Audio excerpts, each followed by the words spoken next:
Hello and welcome to the Outdoor Gibbon Podcast, episode 11. Thank you for still listening.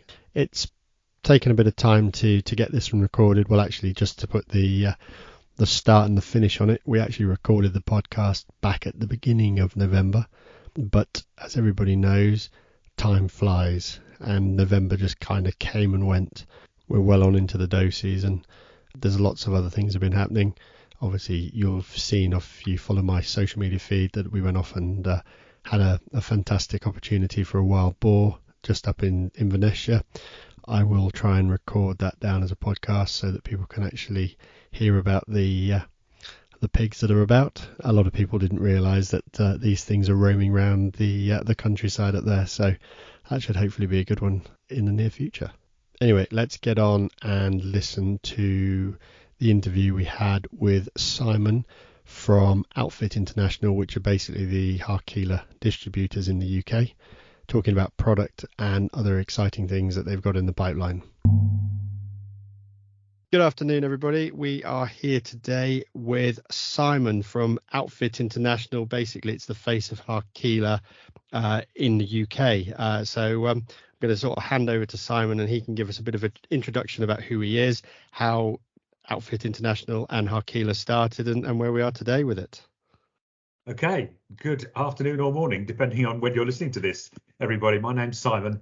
I'm one of the two directors of Outfit International in the UK. I've been an agent to start with, and now I'm a director of the company in the UK that we formed in 2020 after Brexit. Basically, you had to form a UK company to get any sense out of Brexit and to make it work. So we've effectively, when our retailers are buying from us, we are a British company, we charge British VAT and this sort of thing, and that's made it much smoother. Other companies who didn't go down that route and didn't have a British infrastructure as we do here have found it a bit of a nightmare. I guess they've got to grips with it now, but certainly in the early days it was very difficult. I was going to say that must have been a bit of chaos actually, with obviously Brexit and all the rest of it, and I did wonder how that explains why Outfit International exists and that's why you can charge English prices. Yeah, I mean charging English prices. Or your prices are it's all pounds and things like that when you order from the website, and it's being dispatched obviously from you guys. Absolutely, yes. It's being dispatched there's only one warehouse, and that's in Copenhagen. Everything comes from Copenhagen. There's no stock here. If this was a video call, you could see I'm in a showroom here. I'm in the office end, but I've got a showroom at the other, and I sell our wares to retail shops, and the buyers tend to come here. From some distance away, actually, which is really good because everything is here and they can see everything under one roof. Some of it's in sample form, so it's maybe not quite perfect, but most of the buyers are used to that. It's sometimes an impression of what they're getting, not what they actually are getting. So samples are never as good as the production because production is done at full production speed and they're making the same thing over and over and over again. And so the quality is better, the attention to detail is better. It's just that much tighter than the samples are virtually all one-offs. Effectively, they cost a fortune as well, if you actually costed it, because they're all individuals. That's a terribly expensive way of making garments. No, absolutely. Yeah. I'm assuming because there's another manufacturer in the UK that does that and sort of turns up at the show with a load of samples and things like that, and then you order and your product comes. But obviously, yeah, that's kind of what you've got there at the end of the day. Something you wouldn't want to take out in the field because potentially it's not going to be the most ultimate waterproof item. Absolutely, definitely. Yeah, sometimes they don't have membranes in and things like that in the samples when they should have, because you don't need it. You're looking at a basic design. They trust if we say it's going to have Gore-Tex in, it does have Gore-Tex in by the time it comes to them.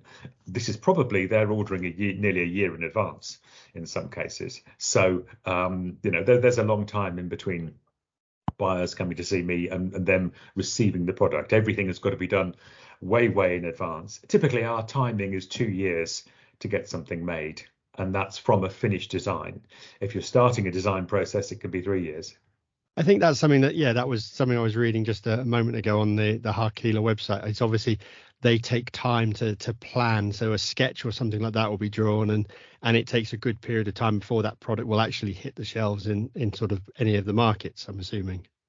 Absolutely. Literally, my previous team's call, rather than talking to you now, was with Sealand, which is also under the Outfit International banner, looking at spring summer 24 and autumn winter 24 ideas and various products for that. So we're looking at that already, and it's only 22, and they've got it down to sketch size already, so they've got a fairly good idea of what it's going to be, and they're kind of just honing it down, and they'll be placing orders early next year probably with the suppliers for studs, for zips, for fabric, for all the bits that go together, and then they go to the supplier the factory that we've chosen to make it, which could be anywhere in the world, and then it's all made up. Everything goes to that factory, and then it gets delivered to Copenhagen, Oh, and then fantastic. to the Okay. retailer. Right. So just sort of carrying on, what's Harkila about, and sort of where did it come from? How did it appear? Obviously, I know it says on the website it was established in 1985, but established dates and who created it, it's sort of the company that you're under at the end of the day. So can you give us a bit of insight into Harkila and who and what they are at the end of? Harkila was actually started in 1976, and it was started by the Lennertson family in Sweden. And it's called Harkila because that's the village that he lives in is called Harkila. Okay. And if you go to his farmhouse, there's a blue Swedish sign with white letters on, as everything is, and it says Harkila there. And so that's his house stroke farm. And they are and still are the breeders of the Swedish elk hound, champion Swedish elk hounds. That's one of their huge passions. They're big hunters and very, very keen on going out with hunting dogs, because a Swedish elk hound is trained in a very particular way.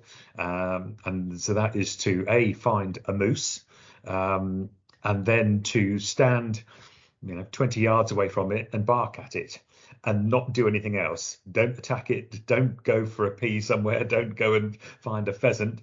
They stand and they do that. And then the moose will sense that the dog is potentially danger.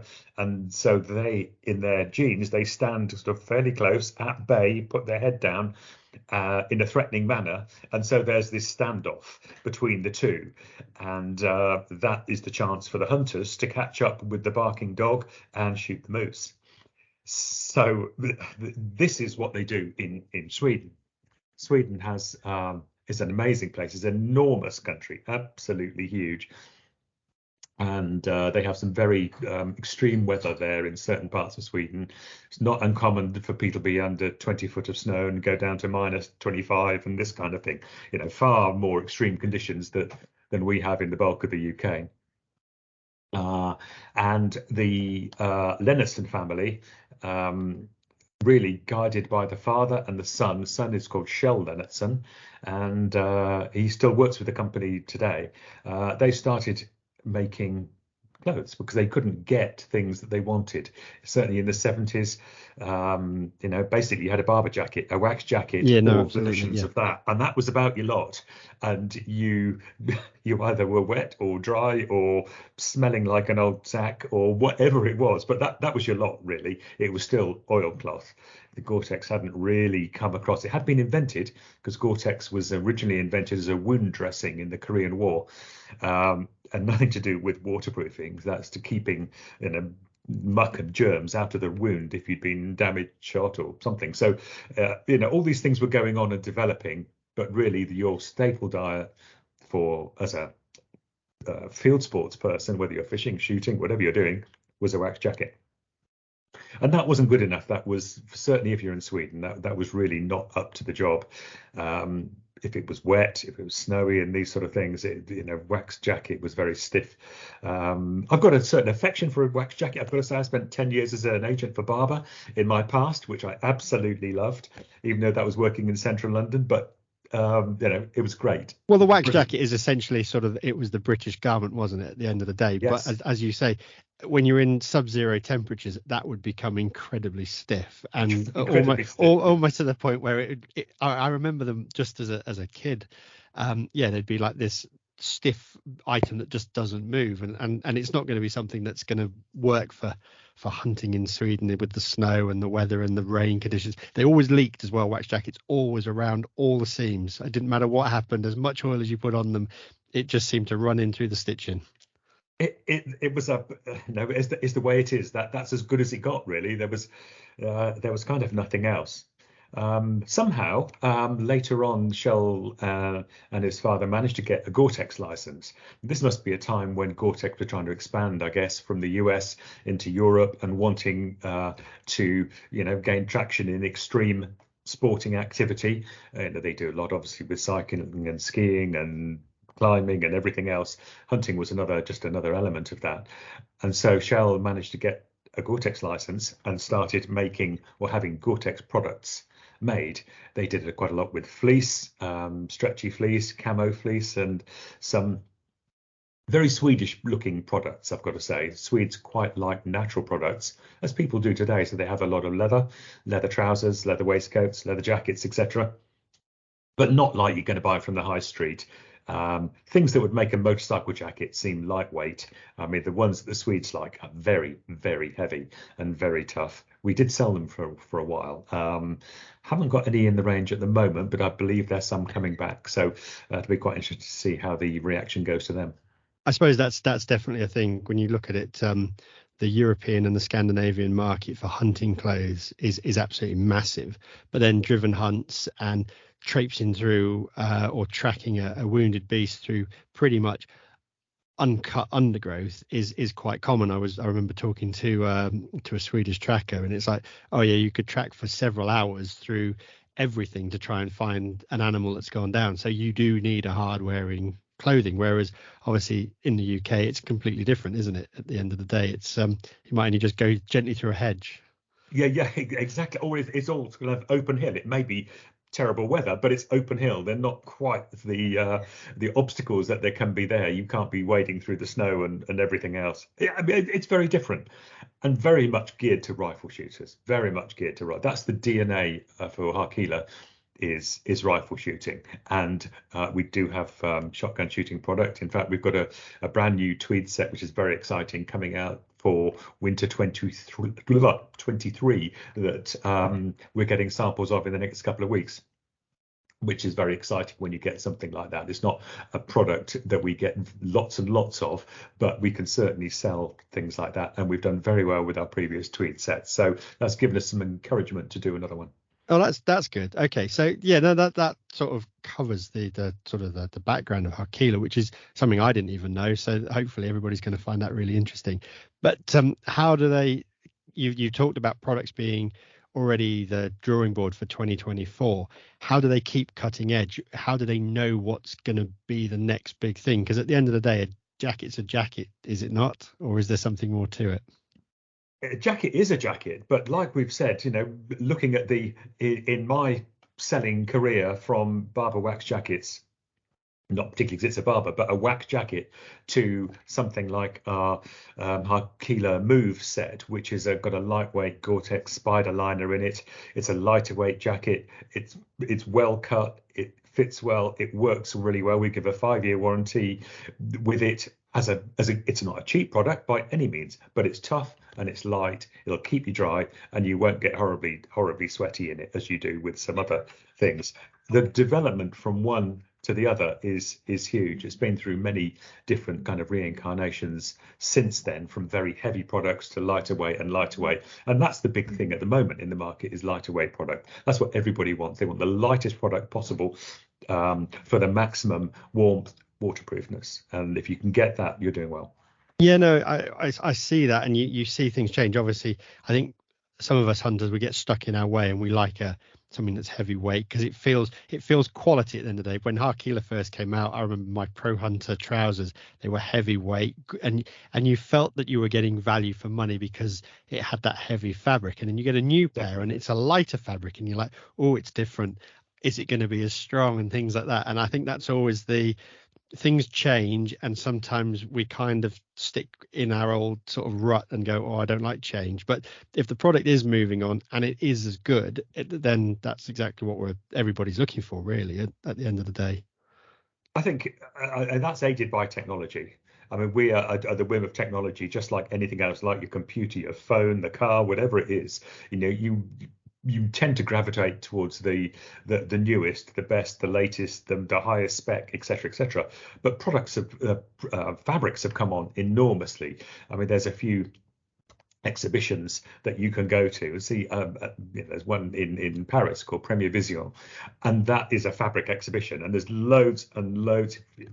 Those of you that's ever been to it, it's a huge exhibition, and there's stands full and full and full of different fabrics. And it just, if you didn't know what you're looking at, it would just be a complete nightmare. But there are certain people that suit the sort of the business that you do. We are a very Northern European centric kind of organization.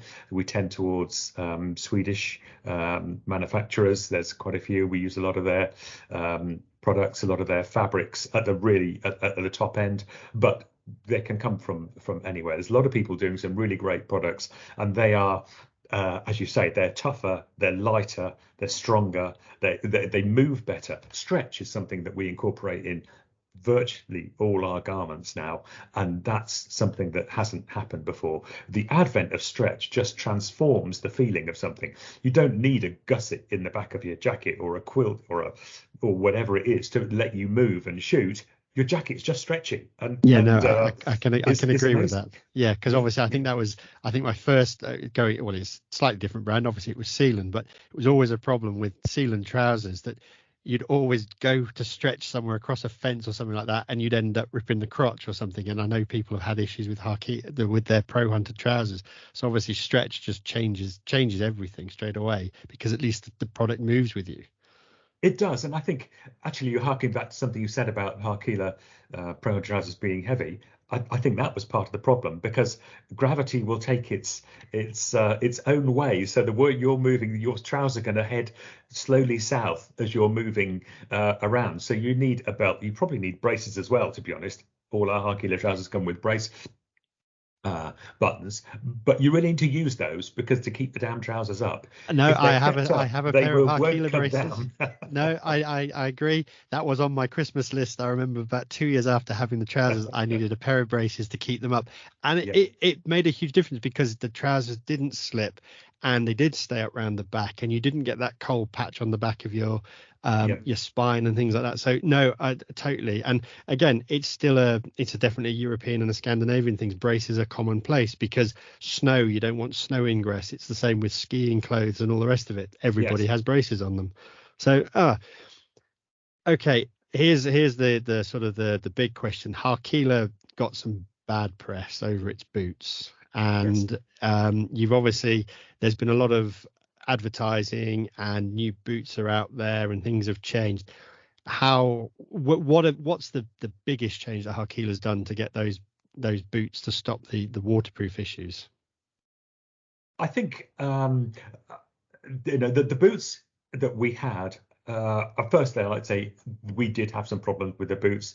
Some were worse than others, and inevitably it's the ones that the stars that didn't work quite as well, like the Kevlar boots. It was a great boot. People loved it. It was nice and lightweight. It wasn't very warm, because Kevlar's not very thick and there's no warmth retention, but it had an unfortunate habit of wearing a hole in rubbing. The two would rub together. The Gore-Tex would rub on the Kevlar membrane, which is very tough but very hard, and it would wear through, and then it would leak. And that was a great shame, and we had to discontinue that boot. We couldn't fix it without a complete redesign, and that would be going back to the drawing board. So we had to abandon that, as I think most manufacturers have had to abandon their Kevlar boots. It just doesn't really work with a boot that is constantly on the move. As you walk, it's stretchy. For various reasons, we've decided to shift our production to Italy, and that's been a huge plus point for us for many reasons. It's good timing, because shipping things from the Far East takes 3 months in a container. It's, the lines are long, the delay is delay on delay. We've got much more control now. If there's something in production or in design that we're talking about, it's easy to hop on a plane or even drive to Italy. You can do that relatively easily and go and fix it. Getting the stock to us again is fairly easy. It can easily get to Copenhagen from Italy.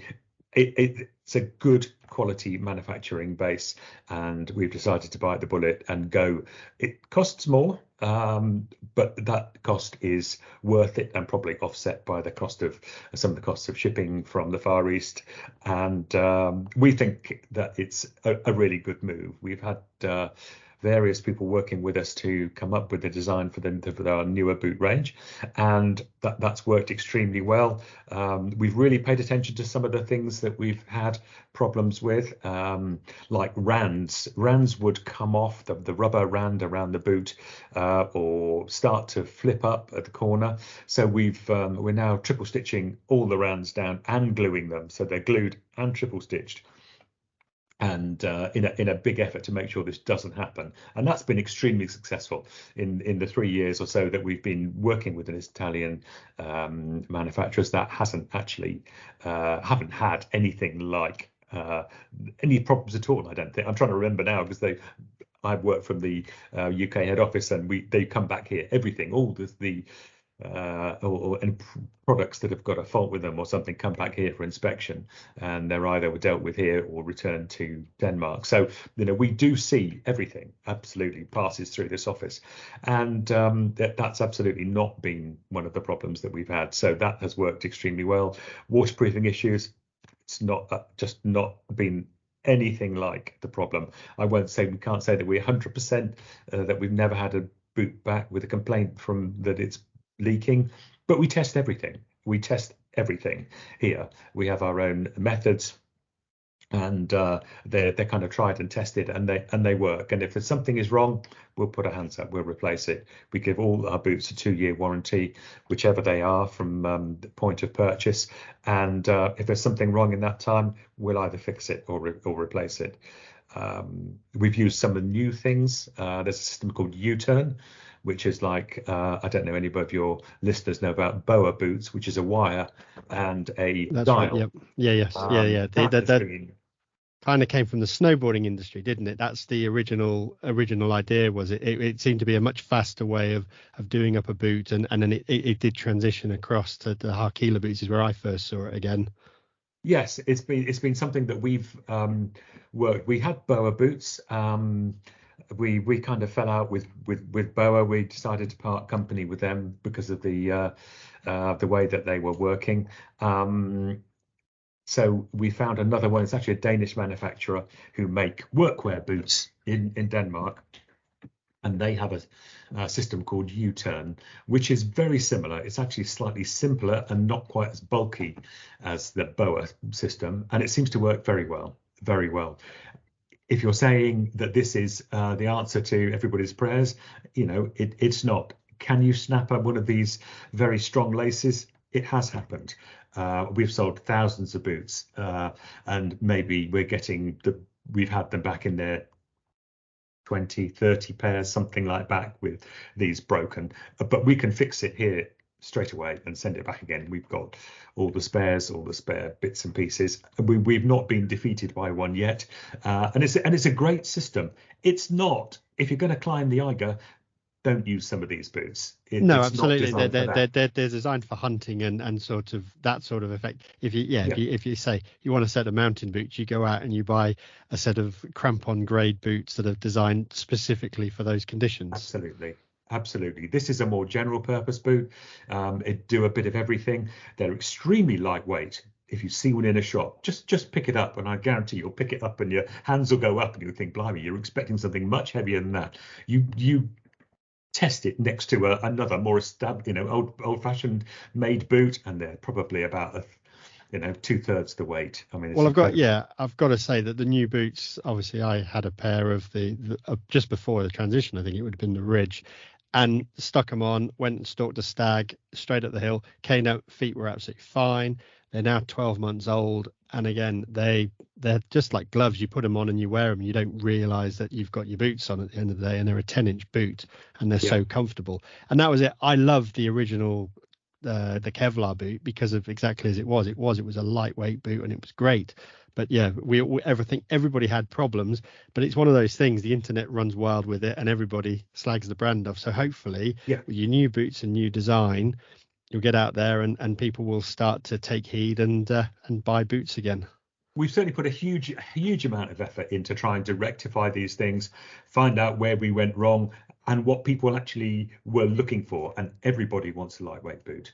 Very few people. Okay, if you're talking of high mountain climbing, don't get a BOA boot, a U-turn boot.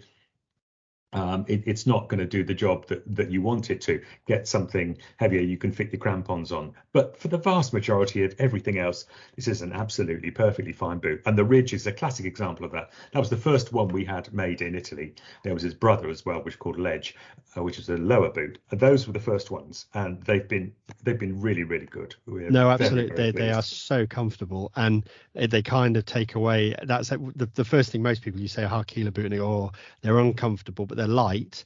But then you say, well, try these. And I know, like we were at shooting this weekend, and at least 4 of the team all had Harkila boots on. So that's not through me selling them, but Yeah.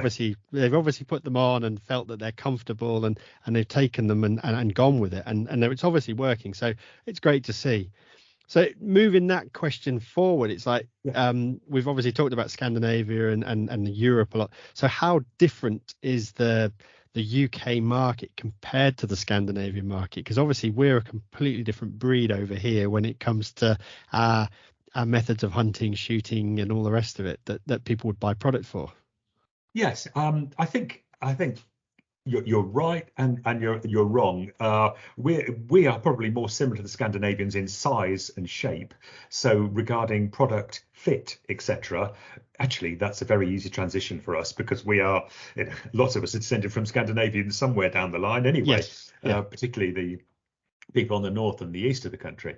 So that is a big thing that has on our plus side. If you're telling to the French or the Italians, who are relatively much smaller, that gets a bit more difficult.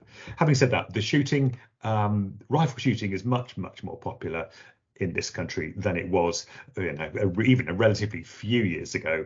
10 years ago, it's grown out of all proportion. There are many more rifles, and the people that own rifles are very knowledgeable. They don't just, it's not a farmer or a gamekeeper with a shotgun and a 2.2 for shooting rabbits and foxes. Actually, life has moved on massively since then, and so there's very much more knowledgeable audience, and they want the latest thing. They want night vision on their rifle, and they want all the latest kit, the latest calibers that come out, their new super duper accurate calibers. And similarly, they want clothing to go with it. And so our rifle shooting pedigree stands us in really good stead for that. Air rifle shooters as well. Air rifle shooters, the serious air rifle shooters, are spending a lot of money, hell of a lot of money on their rifles. And again, they'll relatively happily spend money on good kit to try and keep them dry. It's the driven shooting that is the different part. Otherwise, things are pretty much the same. And yeah, we're the only country really that does that. Some of that happens in Denmark. There's some in France, and a bit in Spain, but really is the powerhouse of the British gun trade, and we have had to adapt our products to suit that market. We wouldn't have made tweed.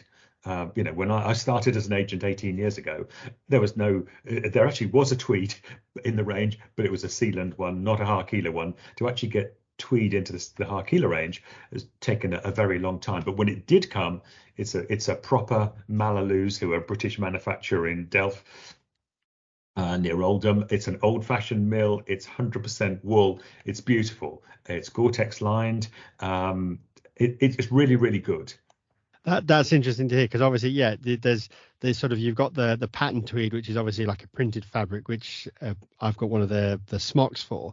But actually, to have a genuine tweed, which is, I think, which is the pheasant shooting market, is kind of important, because I think there's a feel about it, isn't there? Really, that you turn up on a day, and if you're wearing something that's a bit of a pattern print, it's like, oh, well, you stand out a bit. But if you're there with an actual woolen tweed, then you don't feel like you're sort of the odd one out at the end of the day.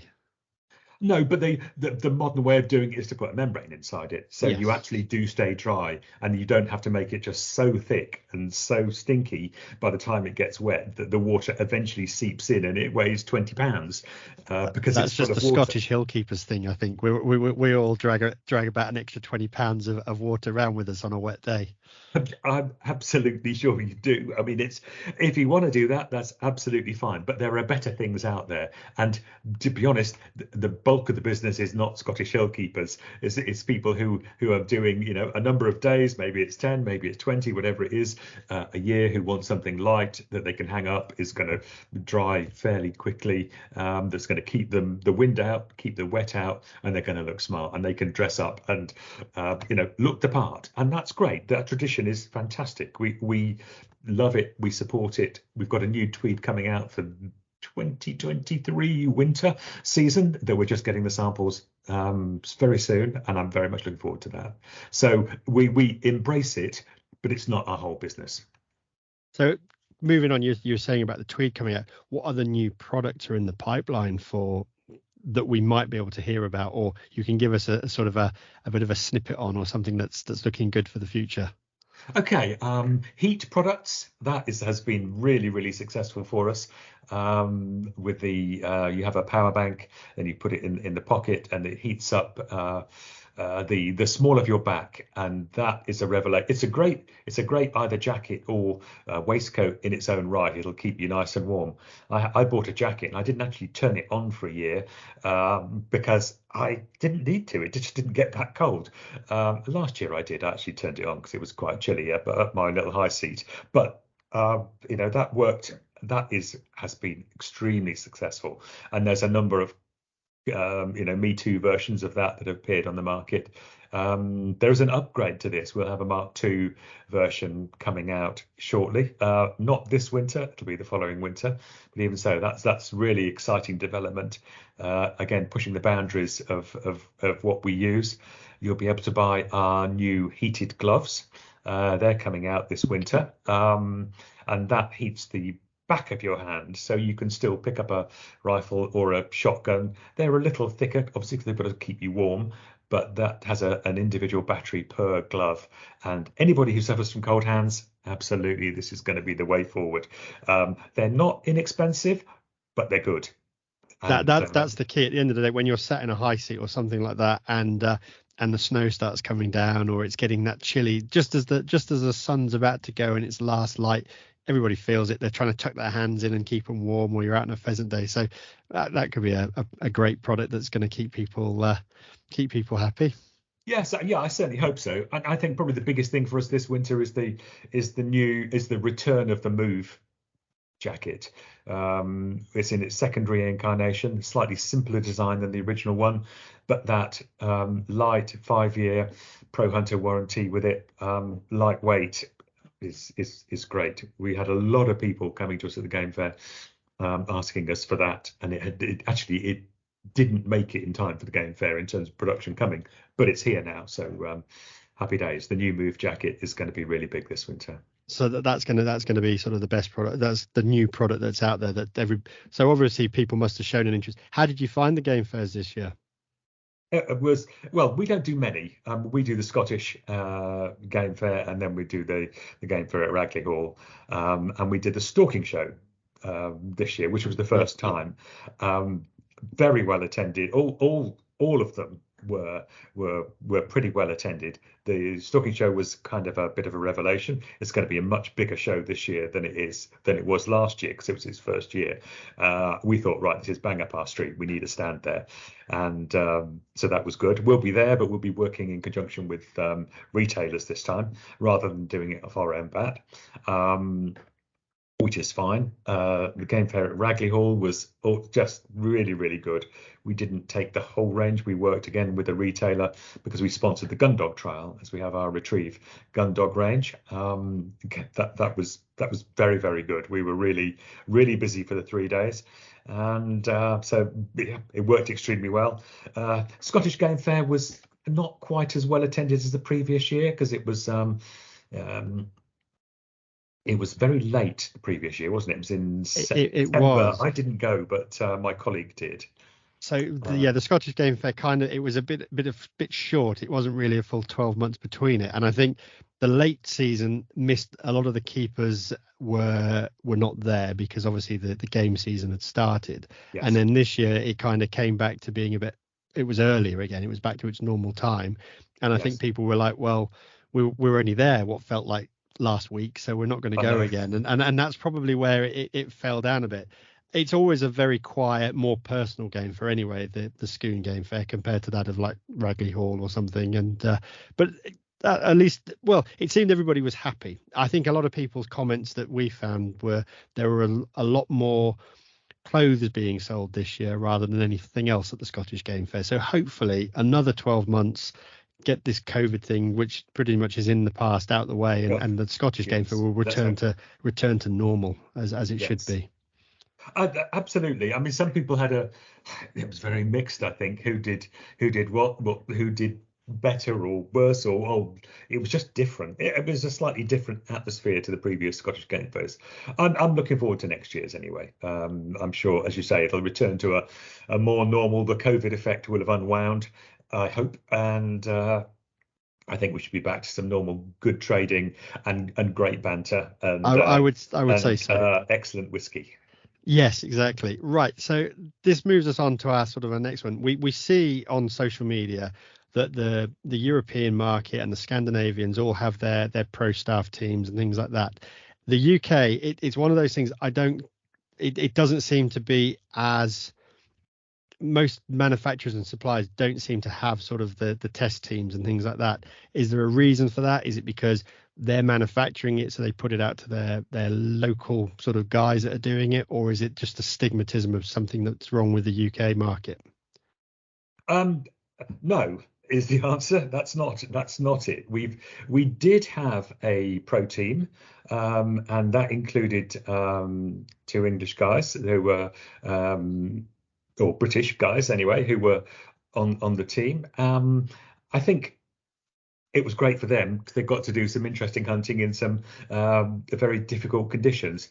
But actually, it was maybe not analytical enough. There wasn't enough chat going on about the way things worked. It was great because they were out there using it, but I think that's probably a better thing to do. Next stage down, we have what's called a market board, and we have market boards for each country, and we have a number of people. One of them is one of the same guys actually, who we use, and they get together. There's normally 3 or 4 of them, and they get together and discuss aspects of, and they're all Brits of our market, and what's happening, what's coming, what's becoming popular. Like simulated game shooting is becoming a hell of a lot more popular than it was. Some people are being clever and mixing up simulated game shooting with pheasant shooting or partridge shooting as well. Yes, There's yeah. that nice mix coming. People are really thinking outside the British box, if you like, which I think is which I'm all in favour of. I think it's really good to do that. And so they similarly the market board. There's somebody is a renowned. He's in the British trade. He's an excellent shot. He shoots everywhere, all sorts of things. And the other guy, another guy's a gamekeeper. One is probably one of the best shotgun shots in the country. And there's various people that do this, and they come to our market board with professional eyes. So they are absolutely experts in their version of shooting, whatever it may be. And we have these market boards for each of the big countries. We don't have them in every country, otherwise there'd be 30 different market boards, and we never do anything but talk to them. But Yep. there's a British one, there's a German one, obviously very heavily boar shooting related, and also so deer as well. But they do it in a completely different way. Everything's a different colour. It's brown and not green, etc., etc. The Danes are Scandinavians, very much aimed at buck hunting. Buck hunting over there is like our pheasant shooting is here. It's their religion, and they'll travel all over the world buck shooting. but we've got those people as well. So the market boards do it, but from a more professional, probably angle.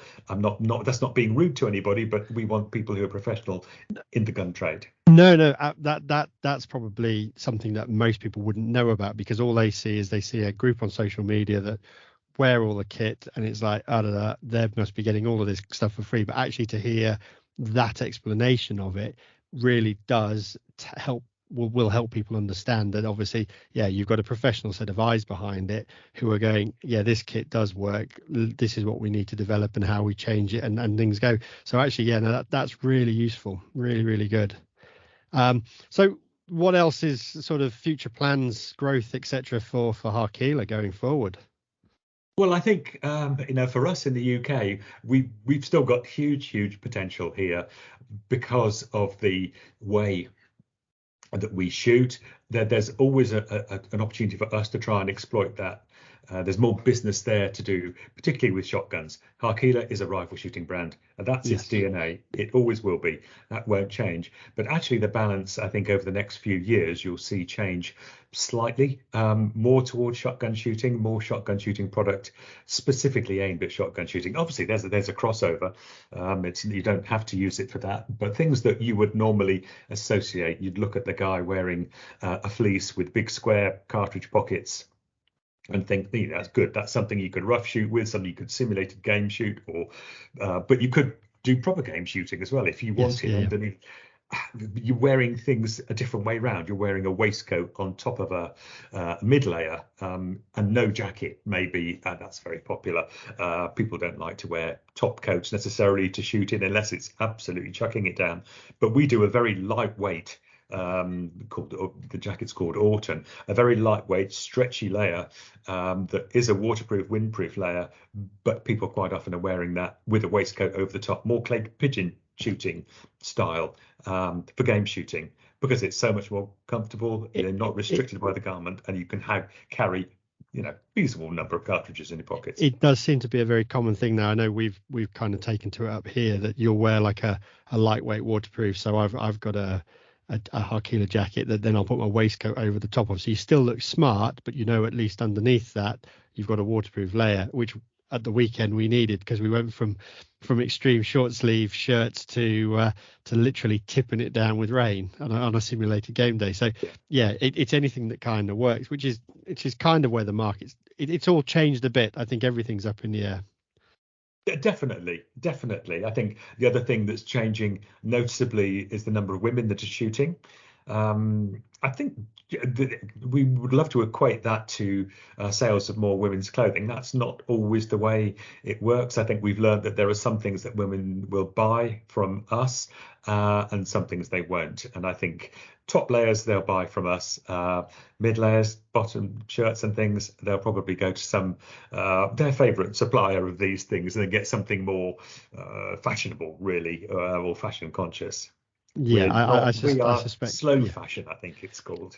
I think so. At the end of the day, Harkila's not one for the shirts and those sort of layers. I know that you've just released, I think it just came through on an email today, a whole new selection of base layers that are coming out.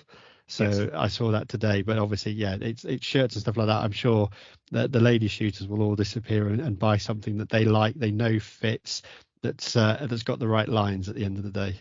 Yes, I mean that's very important. But I think when it comes to outer layers, that's where we can help. That's where we can do something. And we've got some good designs I've seen, for maybe future seasons. There's certainly going to be more for ladies in the outerwear department. So there'll be lighter weight things. It's not that they don't exist at the moment, but we've probably not got enough within the range. We need more, and we need just to maybe make sure we've got the right amount of outer layers as opposed to under layers, as we had a lot of shirts and fleeces and things like that. We were a bit heavy on that previously, but I think we're getting towards getting it right now. There's no risk, obviously, that you go down this route. There's no risk of Harkila just becoming a bit like some of the, let's think back to like the climbing gear. You had the North Face and things like that became a bit more of a fashion item rather than actually what it was designed to do. There's no risk that Harkila is heading down that line, is there? There's no plans for that. The board of directors know that this is where our home is. We are a country and shooting brand, and that's our DNA, and that's where we're going to go. I'm not sure it translates quite as well as TNF North Face did. Because they're skiing and those sort of things are probably a sexier industry to cross over from. That's not really what we do. But I've got to say, it's really nice when you go to things like the British Shooting Show, and most of the people are wearing Camco jackets, which is one of ours, or a Knight or Neue jump. The things that catch on, or a Sandom waistcoat, those things that are obviously a Harkila product because they're a bit different, and that's really gratifying to know. That's good to see. So I think we've asked you enough questions and probably taken up enough of your afternoon. I'm sure you've got other calls to get onto, but thank you ever so much for spending the time and coming and having a chat with me. And hopefully people will get something out of that and learned a few bits that even I've learned today. So yeah, we can hopefully move it forward from there. Well, thank you very much. It's been nice to do it. It's nice to have your metal tested occasionally on a bit of history. So I'm glad you've enjoyed it. It's been fun doing it. Thank you very much. Thank you. Thank you for listening, and hopefully with the Christmas holidays coming up, I shall get a few more podcasts recorded. There are definitely guests lined up. It's just trying to tie everybody down, and at this day and age, everybody seems to be really busy. But we will definitely have some new exciting content for the new year. Thank you for listening, and see you soon.